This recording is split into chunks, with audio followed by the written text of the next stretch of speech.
Hello, welcome to the Distractables, a podcast about ADHD tips and tricks. My name is Marie. I'm your co-host. I'm the founder of Llama Life, which is a productivity app designed for people with ADHD to help with tasks and routines. And I'm here with my friend Jesse J. Anderson.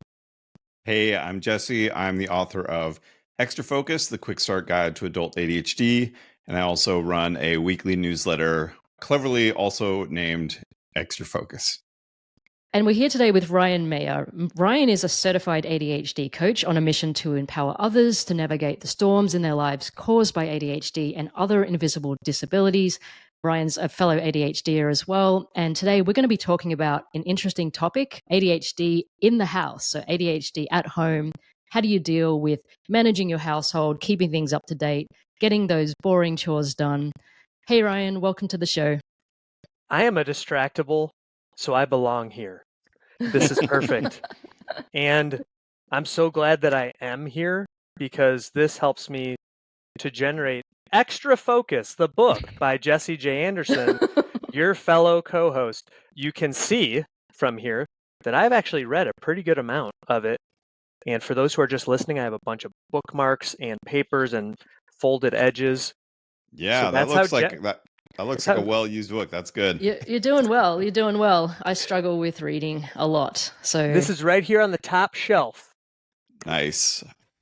I am so glad to be here, though. And I was saying before we hit record, normally housekeeping is the code word for tune out and look at your phone now at the beginning of every event. But we're talking about keeping your house. So this is a whole different ballgame. So pay attention, everyone. We're going to have some fun. Yeah, and we really wanted to talk with Ryan about this topic because one of the ways I know Ryan is through a live series that he does on Instagram called Folding with Friends. And it's a pretty novel idea, I think. It's a body doubling thing where Ryan just gets on every now and again and folds his laundry and encourages people to come on and fold their laundry and do other things. It doesn't always have to be about folding laundry, right? And it can just be do whatever you need to, but there's a body doubling thing happening live. And that's kind of the ways we know each other. Yeah. And I would love to have Marie provide the little testimonial that she mentioned right before. Marie, can you tell your listeners, Sure. How was it on Folding with Friends for you? It was great. It was great. Body doubling really does work for me. It does. And folding laundry and putting laundry away is something that I find quite challenging. It's a very boring task for me. But I got on Folding with Friends with Ryan. And yes, I actually did put my laundry away and I did fold my laundry. And I got it done pretty quickly as well.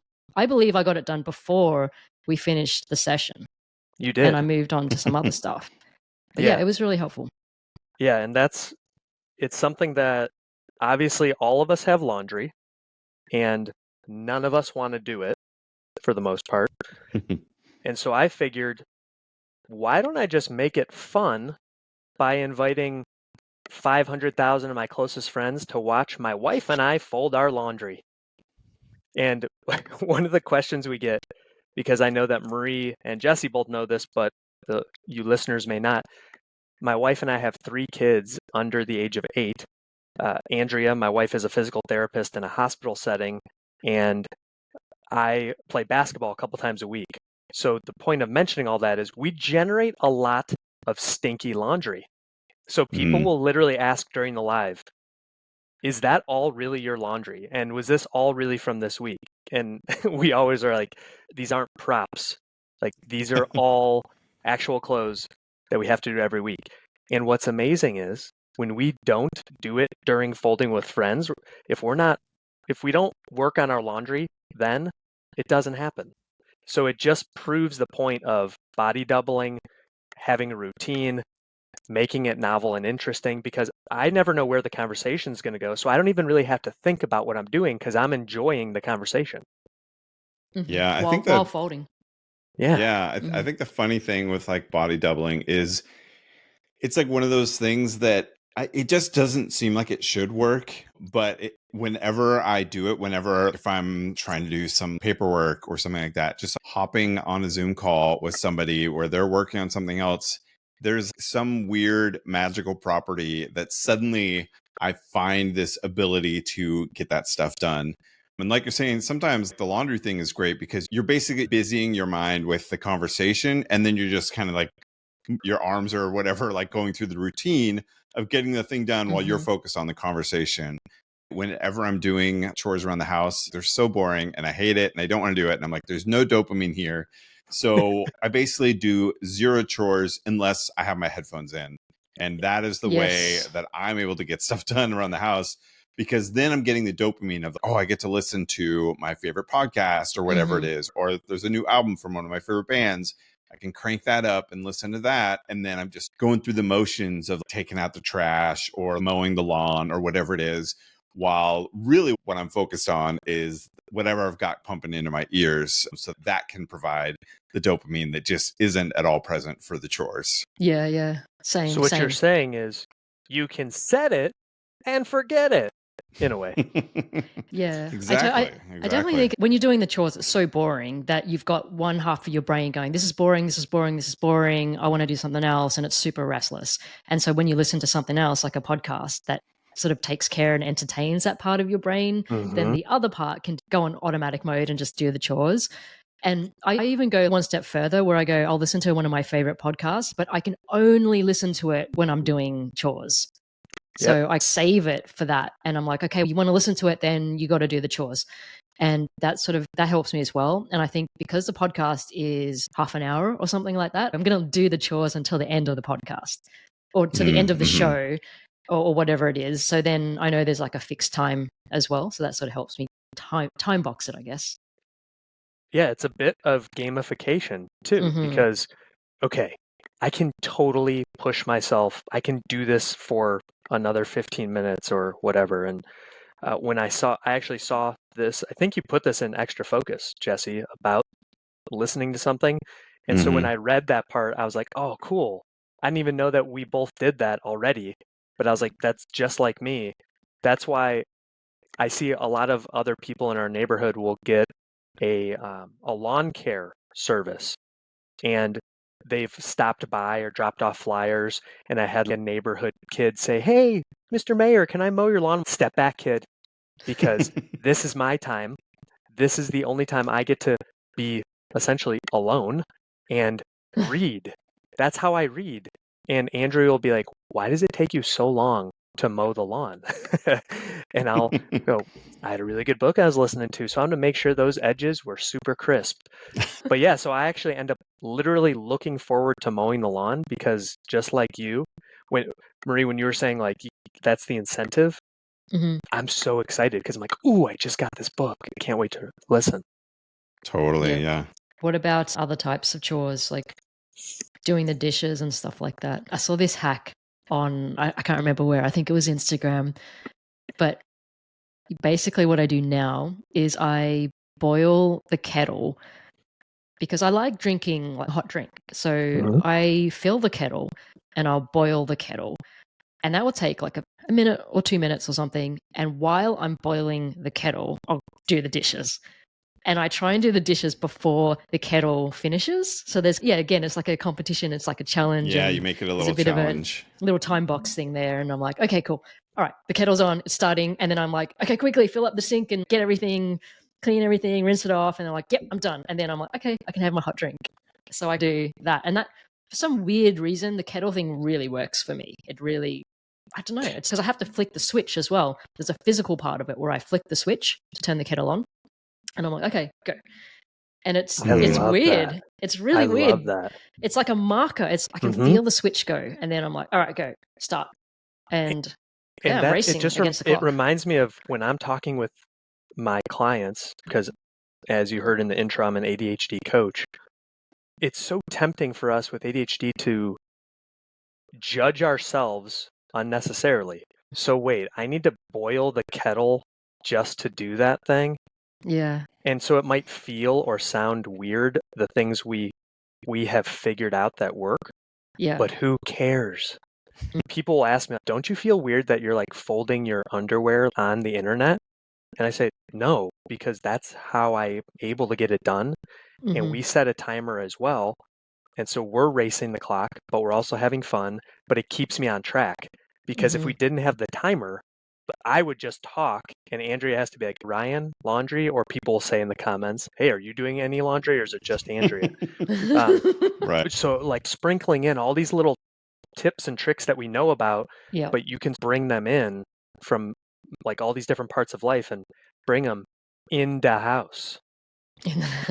Yeah. I feel like a common thing that's come up in a lot of these episodes so far is exactly that. Like the feeling the shame for the way that we figure out how to do things. And yeah, I 100% agree with what you're saying. It's who cares what you have to do to make it done. The point is figuring out a way that works with your brain. Exactly. And like, yeah, sometimes it means like there's some extra little things you have to do or extra hacks or whatever it is to trick your brain. But if that works for you, then awesome. You found the way that works with your brain. And I think that's awesome. That's not something to feel bad about. The whole idea of, oh, you're supposed to do it this way or whatever. It's like that. No, that is that way. Maybe I'm supposed to do that according to someone else's standard. But the reality is that's just not going to work for me. That's just not how my brain functions. And I'm done feeling bad for that. Yes. No more feeling guilty and bad just because my way isn't the quote unquote common way. Exactly. Yeah, 100%. I think a year ago, or a year ago, I probably wouldn't have even said what I just said, admitted that I have to turn the kettle on in order to do the dishes or listen to a podcast to do some chores. But I think for me, a lot of it's like acceptance as well. I just feel like that's part of my journey is I'm much more accepting of myself and how I am. And the more I talk about it with people, the more they can understand it's just how I am. And that's how I get stuff done. And I heard this recently. I want to give credit where credit's due.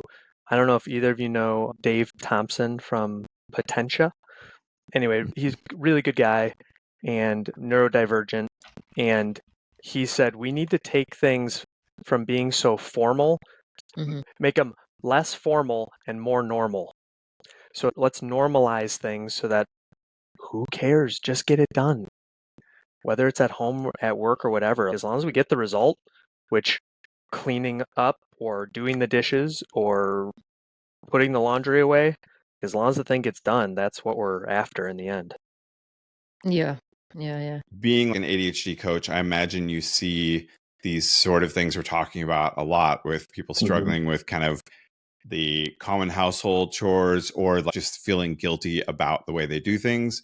And I'd love to just hear maybe some of your perspective on that and maybe some of the other common things that people come to coaching with, like those common struggles people are coming with of, please help me. I need a coach because I'm running into these issues in my life.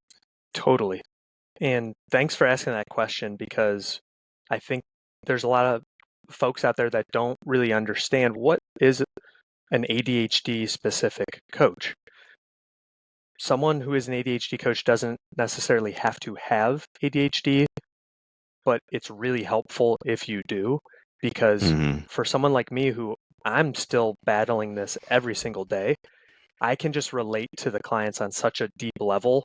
And I've had people just sobbing on an intro call because they're saying, oh my gosh, you understand me. I've felt so ashamed of how I am my whole life. And just talking with you, I can tell you get it. So even literally today, I was talking with a prospective client and she's a successful real estate agent. And she was talking about wanting to be able to start her day at a certain time and how no matter how hard she wants to, or if she sets the alarm or does all of the standard tips that we hear from society, it doesn't really work. And I think both of you will totally understand this part. Struggle getting started and struggle stopping. Jesse, this is also in your book. I remember this because I know your illustrator and the picture of the speeding train where it takes a lot of energy to get the train moving. And that's us in the morning. It's hard. There has to be specific things we do to get out of the station. But then once we're going, we don't want to stop. And it takes a lot of energy for us to stop and transition. So I was talking to her about, hey, there's a lot of different ways we can do this. So there's that part of it. And I'm thinking back to one of my clients who is a mom. She's a single mom. So she's got to not only think about getting herself ready for the day, but also getting her kids ready. But it's not just that simple. And I think that's one of the struggles too for those of us with ADHD or other neurodivergent conditions. People think that get ready is a single line item, but really it's not. Because when we stop to think about it for more than a nanosecond, this means we're going to have to be dressed. We're going to have to, if we want our hot beverage, that has to be ready, or if we're going to stop somewhere to pick it up. The kids are going to have to be ready because we have to bring them along to drop them off at school. But wait, they have to be dressed. And usually they want nourishment before they leave too. And that's going to take time because they don't want to wake up when you say, time to wake up. And I can't hold it against them because we're big fans of the snooze button. So you can see very quickly, there's a lot more to it. And so what I will talk to my clients about is try to backload, so to speak, backload the tasks. Do as much as you can the night before, because all that stuff that you think, oh, I'll have plenty of time, that you never really have that time. Because whether it's you hit snooze or you're standing in your closet looking at your clothes like you've never seen them before, and you're like, what am I going to wear? Whereas if you set that out ahead of time. So anyway, that was one example or two examples from clients, but there's a lot in the professional world. But what I think is important for people to hear out there, I call it fingerprints of ADHD. It's like there's ADHD everywhere that we touch.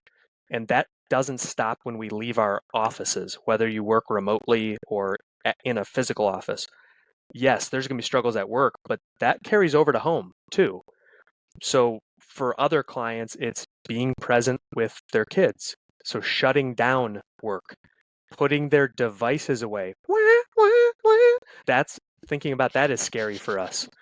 And then connecting with their significant other. I can't tell you, I have to whisper because my wife's in the other room, how hard it is to pay attention to a late night discussion when I know there's so much work to do, or I might have a notification to check, but I know what's more important.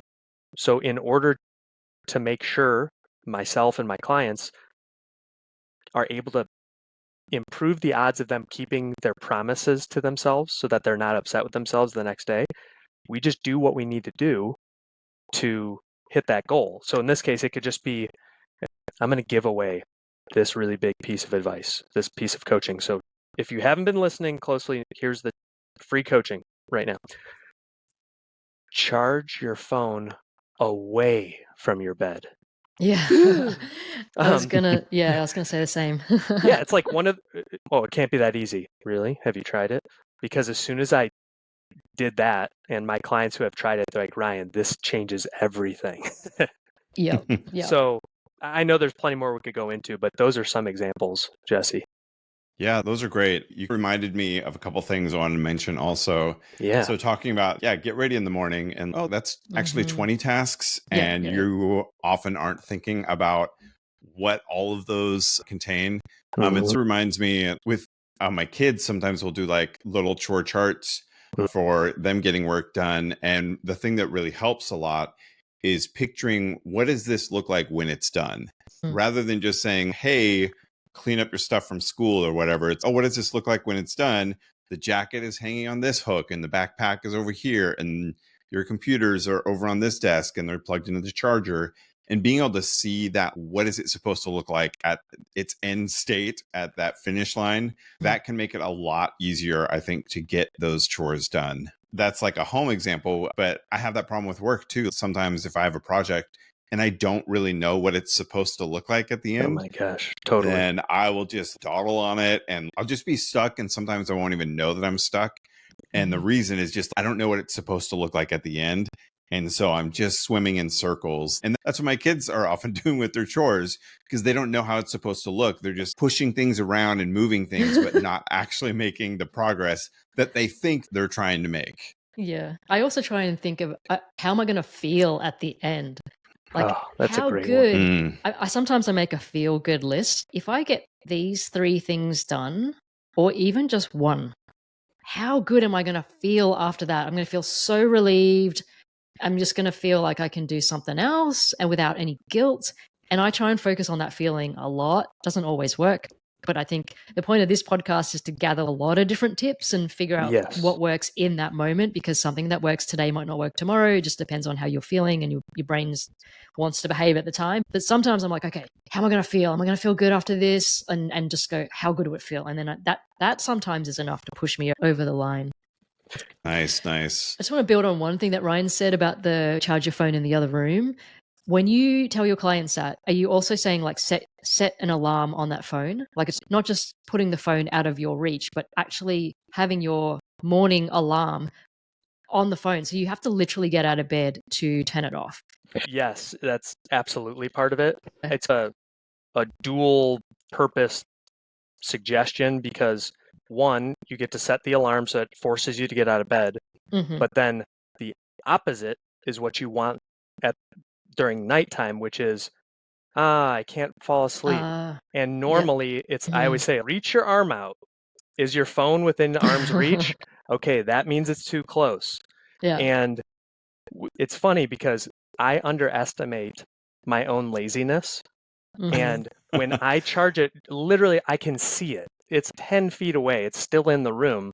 And I can't sleep. And I'll sit up a little bit and look, and I'm like, no, I'm not going to get up. It's too far. It's too far away. And then I'm like, okay, cool. So then they say, what if I don't want to forget this thing that I'm like ruminating about? Mm-hmm. No problem. They just came out with these new things. They're called notebooks. And you can put them next to your bed or even like a stack of sticky notes or whatever. Yeah. And that's what I do. I just have a little notebook next to my bed and I have a ton of things in there. Because when you allow yourself to pause enough that you don't need to just distract yourself, oh yeah, I meant to do that. Let me write it down. And then in the morning, I just have this routine of I look at that list and I transfer it over to whatever physical or digital. Yeah. So I tell people it's that the two benefits. You stay in bed and you don't look at your phone, but then you have to get out of bed because you're too annoyed about the alarm. Yeah. On the alarm front, I don't think this video is on YouTube anymore. It was a few years ago, but it was a really funny, extreme example of what we're talking about. So there was this guy and he lived in an apartment building and he had trouble getting out of bed. So what he used to do was he put his phone, like he set his morning alarm and he put his phone in a lockbox.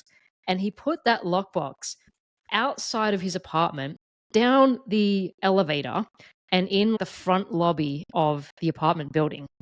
And so every morning when the alarm went off, he had two. He had one in his room, but then he had one downstairs. So the one in his room was to get him up, but he knew that he would have to get dressed, go downstairs into the lobby, like down the elevator into the lobby, open the lockbox and turn it off. Otherwise, he would wake the whole building. Yeah. And that got him out of bed. So he'd have two different alarms. Yeah. That leverages the people pleasing of, oh no, we don't want to upset other people. Yeah. I have to get down there. Yeah. Yeah. And you got to put it far enough away that you would actually wake up. Because if you can stumble over, turn it off, and then with your eyes half closed and then stumble back to bed, that won't help. It has to be fully like at least like 30 seconds away, I think, from where your bed is. At least for me, anyway. I love that idea of having a notebook by the bed. The whole thing of, oh, I've got a brilliant idea. I got to write this down.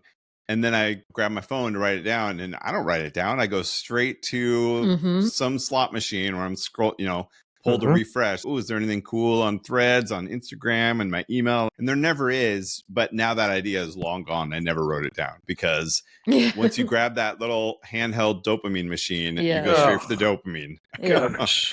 So I love the idea of having a notebook and the phone's out of reach. Oh, I could just write it down here real quick. And then I might actually save that brilliant business idea that I had at 2 a.m.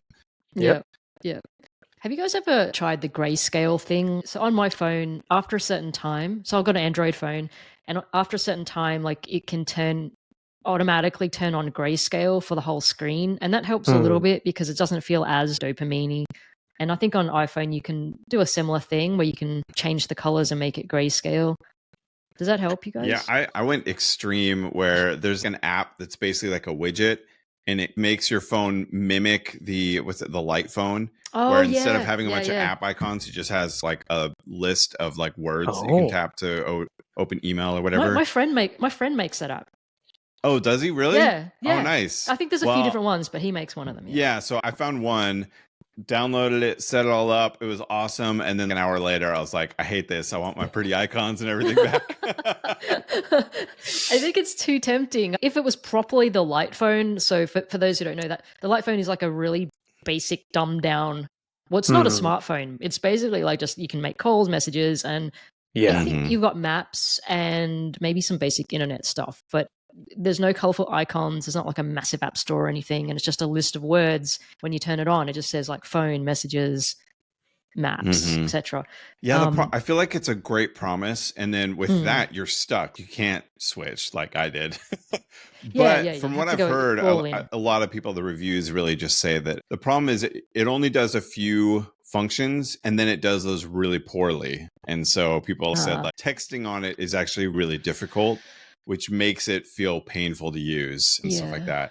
Which kind of bummed me out because I was like, oh, because I have to do stuff like that all the time where I'm like, I force myself to have to use like something that I know is going to be better for me that I'm not going to otherwise choose. You have to force yourself into, like you said with kettle thing, it's like you can't ignore when the kettle goes off, like you have to handle it. So you're like setting yourself up to have to respond to something. And I try to do that sometimes. So I was sad to hear that the light phone was maybe not the solution for me.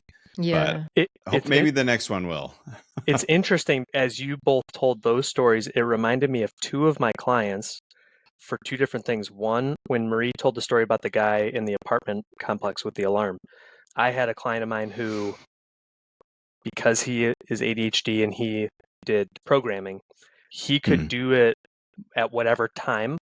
And he lived in the Midwest, but had worked for a West Coast company. So then it was these strange hours. So he was basically living at nighttime. So then his wife, who was a successful attorney, was sleeping. And so we came up with this pretty clever yet simple system to help him. And it was funny because when I first started working with him, he had purchased all these smart lights and he had rigged up his whole house with this whole like cascade of at this time these lights go off, at this time these. I'm like, whoa. But I did the same thing. Yeah, okay, so you guys would get along great. So he was like, these are great, but it doesn't help me. I need something that'll help me. I'm like, okay. So we did what I called setting a time bomb. So he's like, all right, I'm going to text you. And I'm like, my notifications are off. So text me whatever time. I won't see it till the next day. And I'm going to start working for an hour at, we'll call it 2:30 in the morning. And then he had an egg timer that he would set for an hour. And he would set it right outside his bedroom door where his wife and their Wake up the dog. wife. Yes. That's awesome. And so then now all of a sudden you're definitely paying attention to how much time is passing because you're going to be in deep trouble because the thing's going to ring, the dog's going to wake up, start barking, your wife's going to be like, what are you doing? So that worked really well. And then when you were talking about the light phone, I had a client who he actually used his old cell phone. It's what we do with our kids is they get our old phones. So they're not making calls, but they can use it to look at apps and pictures and whatever. So he did that and used that as his light phone. So he had a couple apps on it. He still had the alarm clock, but he couldn't check his email and stuff like that. So he used that as his bedroom phone. So that way it was like simple and he just used it for the basic functions. I came up with something specifically for our conversation tonight. And it's my simple 9-step process of what you can do with your family and your significant other. But obviously I'm kidding, but just listen and I'll take a picture of it and we can put it in the show notes perhaps. But my wife and I used to get in fights all the time because I wouldn't notice, because of my ADHD, that something was, whether there was clutter or the toilet was dirty or the dishes were, there was one dish or something that was, she didn't like that, but I didn't realize. And then you add up a whole bunch of those, and then all of a sudden there's this explosion where my wife says, "You never do anything, you never help." And I'm like, whoa, wait a second, hold on. Did you ever ask me? Like, all you have to do is ask. I'm here. We're a team. What do you need? And I shouldn't have to ask you. And that's so many of my clients struggle with this. And I wish you didn't have to ask me either. But we have to make it work for my brain. And so we have to put visual reminders, or else I'm not gonna remember to do it. That's just the facts. So I came up with this little phrase earlier today on my tiny piece of paper. It says, realization, communication, expectation, gamification, visualization, documentation, location, repetition, and creative expression. I feel like I'm at like a poetry slam reading. Yeah. I was trying to figure out, was that an acronym? But I think it's not. RCE. It was no. No, it was the TION, like the realization, communication, vacation, gotcha. gamification. So we talked about a lot of them. The shuns, what you shouldn't and shouldn't do. So here's one thing that we came up with.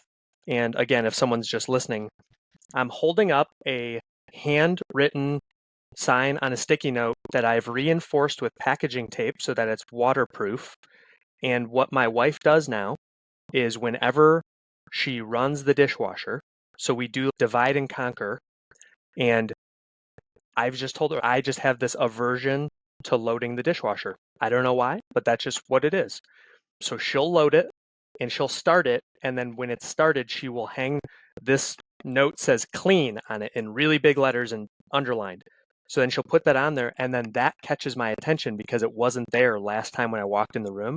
And I'll go, oh, the dishes are clean. So then we've agreed, and this is the expectation, communication, visualization, repetition. I just know when I see this big note that says clean, that means Ryan has agreed he will empty it. So now we're on the same page. So then there can't be room for resentment. But then there's other times like, wait a minute, what day is it? And today happens to be Wednesday. And today is trash day. So I'm holding up a full-size 8.5 by 11 that says today is trash day, that has an office trash can and a garbage bag as Ryan's reminder. And I have clients that I'll ask them, what day is garbage day for you?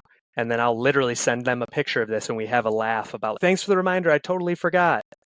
So my tip for that, for everybody, is make it visual.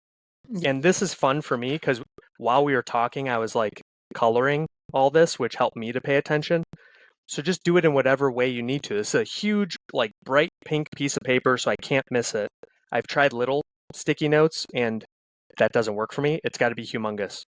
And last thing, I like that it's physical as well, because you can redraw that too. So if after a while it could just become like wallpaper and you don't notice it because it's the same thing, like the clean thing as well, the clean post-it note. But because it's physical and it's throwaway as well, you can just recreate this every week in a different design. So then it will catch your attention because it's exactly. Yeah. And then my very last one, and this one looks boring because you can tell the neurotypical in the house made it, but there was a lot of resentment around my time blindness because in the mornings, like we said earlier, I just don't realize what time it is. And I can't recognize the passage of time. So then Andrea, my wife, would get frustrated when I'm just getting out of the shower and she has to be leaving in 10 minutes and we're still trying to get the kids ready and load the bags in the car. I'm holding up right now this schedule. Ryan set his own alarm, please. Tuesday, Thursday, hubby help. So now we have timestamps, 6:15, 6:45, 6:50, and it's very just like direct. Ryan, rise, shower, get dressed. Pour coffee, put things into the car, blend the smoothie, put it in the car, load bags in the car, load kids into the car. Andrea pulls out of driveway. So again, going all the way back to the start of the episode, some people might think, okay, you're a grown human. Really, you need this? You shouldn't, I'm using air quotes, need that. And just like we all three of us are saying, who cares? Because now my wife is happy, I am happy because she's not upset with me and I don't have rejection sensitivity. So anyway, the whole point that I tell my clients and I want all the listeners to hear is do whatever you have to help you to remember.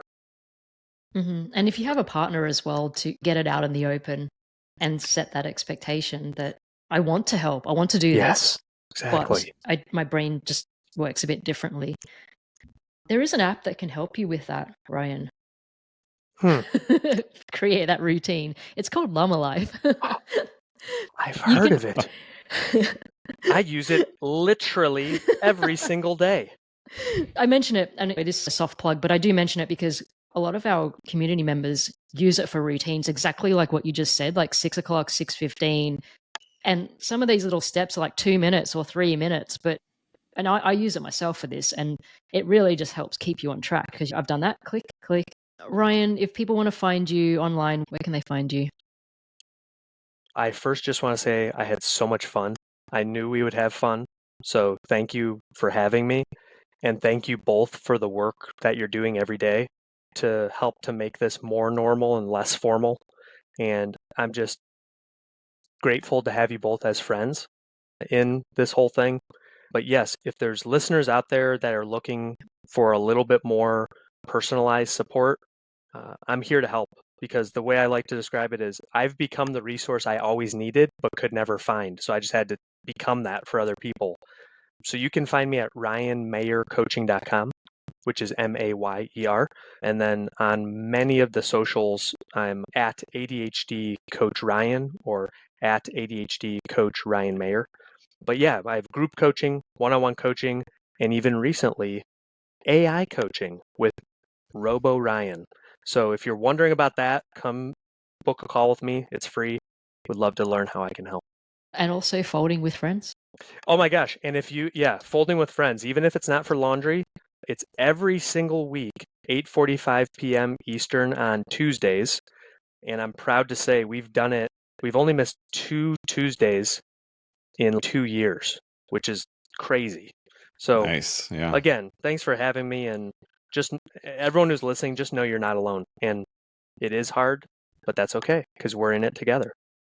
Nice. And Jesse, where can people find you? Yeah, I'm ADHD Jesse on all the socials, whatever their names might be today or tomorrow or the next day. And you can find my book, Extra Focus, wherever books are sold. And my newsletter is at extrafocus.com. And how about you and the aforementioned Llama Life? Where can people go to check that out, Marie? So you can find me on Twitter. I'm at 3 Hour Coffee. That's spelled out 3 Hour Coffee. And Llama Life, llama-life.co on the web, or just search for Llama Life on the App Store, iOS and Android.